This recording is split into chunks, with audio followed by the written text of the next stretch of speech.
क्या बंगाल की धरती पर जन्म लेना शर्म की बात है? क्योंकि पश्चिम बंगाल की सीएम ममता बनर्जी ने आज एक बेहद ही हैरान कर देने वाला स्टेटमेंट दिया है, बयान दिया है।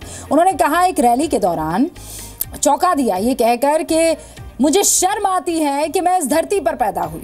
एक जनसभा को संबोधित करते हुए ममता ने कहा कि सभी धर्मों को मिलकर शांति बनाकर रहनी चाहिए, रखनी चाहिए, ना कि तलवार लेकर डराना चाहिए। ममता ने अपनी ये बात कहने के बाद कहा कि मैं ये शर्म की बात है कि मैं इस धरती पर पैदा हुई। কসাইখানা থেকে দার্শনিক তৈরি হয় না, কসাইখানা থেকে কিছু কসাই গাছ তৈরি হয়। তাও যারা কসাইয়ের কাজ করে, কসাইয়ের কাজ করে, সেটা তাদের জীবিকা, তাও এগুলো করে না।